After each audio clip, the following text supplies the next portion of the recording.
दोस्तों नमस्कार। दोस्तों लोकसभा चुनावों का प्रचार प्रसार थम चुका है। राजस्थान में दूसरे चरण के मतदान जो हैं वो कल होंगे सुबह 7 बजे से शाम को 6 बजे तक।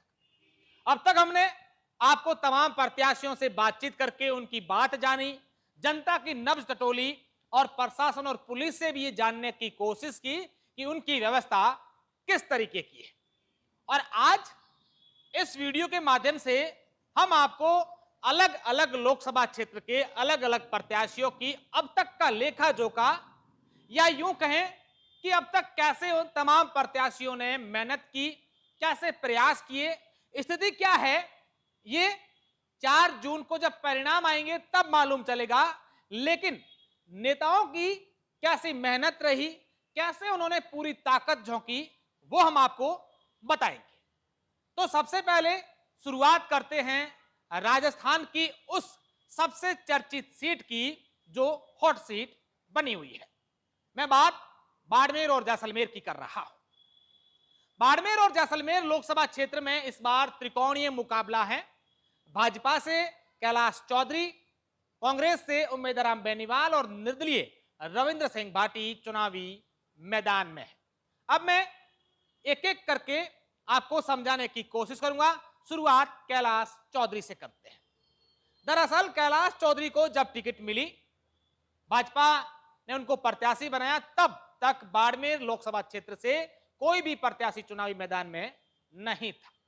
उसके बाद कांग्रेस ने उम्मीदवार राम बेनीवाल को टिकट दी और रविंद्र सिंह भाटी ने निर्दलीय चुनाव लड़ने का ऐलान कर दिया। शुरुआती दिनों में यह माहौल था कि कैलाश चौधरी इस बार जो है वो तीसरे स्थान पर रहेंगे, लेकिन उसके बाद प्रधानमंत्री नरेंद्र मोदी, मुख्यमंत्री भजनलाल शर्मा, भाजपा के तमाम नेता, उनके स्टार प्रचारक, उनने जो बाड़मेर जैसलमेर में मेहनत की, या यूं कहें कि उनका जो कैंपेनिंग था वो कैलाश चौधरी के लिए संजीवनी साबित हो गया। जो चर्चाएं थी कि कैलाश चौधरी कमजोर हैं, वो चर्चाएं इस चर्चाओं में बदल गई कि कैलाश चौधरी टक्कर में आ गए। अब पिछले कुछ दिनों की बात कर लें तो जिस तरीके से तमाम समाज के प्रतिनिधि हैं उनके साथ बैठक करना, उनको बताना, यह कैलाश चौधरी के लिए काफी कारगर साबित हुआ। साथ ही साथ हमने एक पोल किया था सोशल मीडिया पर, उसमें भी जो अधिकतम जो है लोगों का रुख कैलाश चौधरी की तरफ दिखा। वहीं अगर बात कैलाश चौधरी की और करें तो कैलाश चौधरी के लिए दूसरे खेमों से भी कुछ ऐसे समीकरण बने जो कैलाश चौधरी के लिए फायदा कर। अमीन खान का एक बयान, जो शिव के विधायक रहे और एक कांग्रेस के वरिष्ठ नेता हैं, उन्होंने जो एक बयान दिया कांग्रेस को लेकर के, वो बयान सीधा सीधा कैलाश चौधरी को फायदा कर गया। हालांकि वो कुछ और कह रहे थे, लेकिन उससे ये माहौल बन गया कि कैलाश चौधरी का जो है वो पक्ष उससे मजबूत होता दिखा।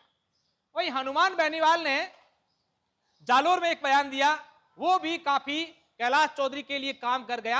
इसके अलावा ये जो चुनाव है बाड़मेर जैसलमेर का, ये जातिगत आधार पर जो है वो बंट गया था, या यूं कहें कि जो चुनाव है वो जातिगत आधार पर, जातिगत मोड पर आ गया था।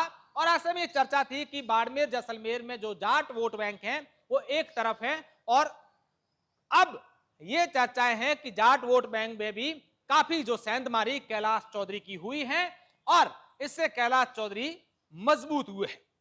इसके अलावा जो माहौल बना है पिछले कुछ दिनों से, उससे ये माहौल बन गया कि कैलाश चौधरी जो है